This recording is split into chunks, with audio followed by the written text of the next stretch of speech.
La cité du bois des âmes. Aux confins de l'ouest, là où le désert d'azur avale le ciel, se trouvait une cité étrange appelée Gamour, bâtie entièrement en bois d'ombre, une matière issue d'arbres qui pousse uniquement là où les âmes refusent le repos. Les toits étaient couverts de feuilles grises qui ne tombaient jamais. Les rues habitées par des pas silencieux, et chaque porte semblait retenir un soupir ancien. Au centre de la ville, nichée entre deux ruelles oubliées, s'ouvrait une boutique discrète que l'on appelait « les objets que nul n'ose toucher ». Elle appartenait à un vieil homme au dos courbé, aux cheveux couleur de nuit, Malul, dont le regard semblait avoir traversé plusieurs âges d'homme. 2. L'étranger et la baguette. Oublié. Un soir d'automne, un jeune poète nommé Hicham entra dans la boutique à la recherche d'un coffret pour ranger ses vers. Mais son regard fut attiré par une fine baguette en bois sombre, enfermée dans une vitrine poussiéreuse, sans étiquette ni prix.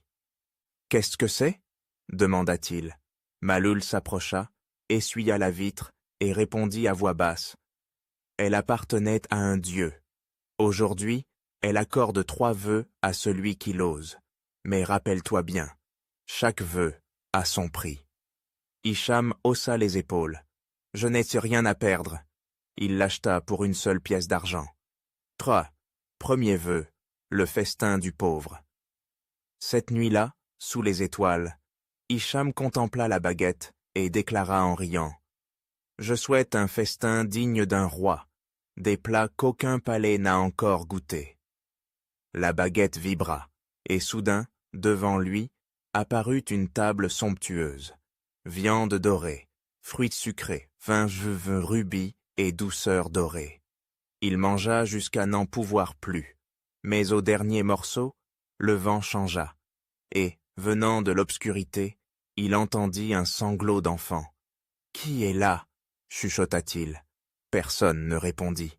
La baguette, tiède dans sa paume, semblait respirer, lentement. Ivar. Deuxième vœu.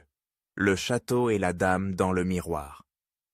Le lendemain, Hicham poursuivit son chemin jusqu'à une plaine nue. Là, sous la lune, il formula son second vœu. Je souhaite un château, avec des livres, de la musique, et quelqu'un pour écouter mes poèmes. À l'aube, il s'éveilla dans un château de pierre noire, gardé par des domestiques muets. Dans le grand miroir du salon, une femme en blanc apparut. Elle ne parlait pas, mais chaque nuit, elle revenait, et plus il récitait ses poèmes, plus elle le regardait, avec une douceur étrange.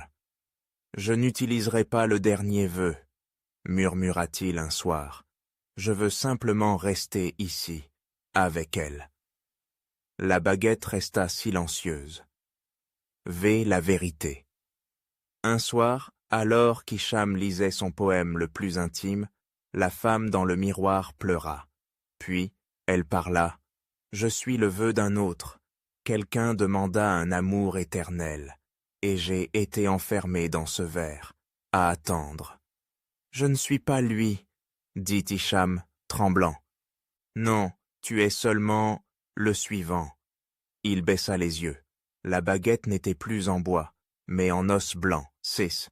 Le dernier vœu, celui qu'on ne fait jamais. Hicham s'avança, regarda la femme une dernière fois et dit d'une voix claire. « Je souhaite que tout ce que la baguette a volé soit rendu, même si le prix, c'est moi. » Le miroir éclata. La femme disparut. Et quelque part, des gens, oubliés, retrouvèrent ainsi leurs souvenirs, leurs voix, leurs larmes. Hicham ne fut plus.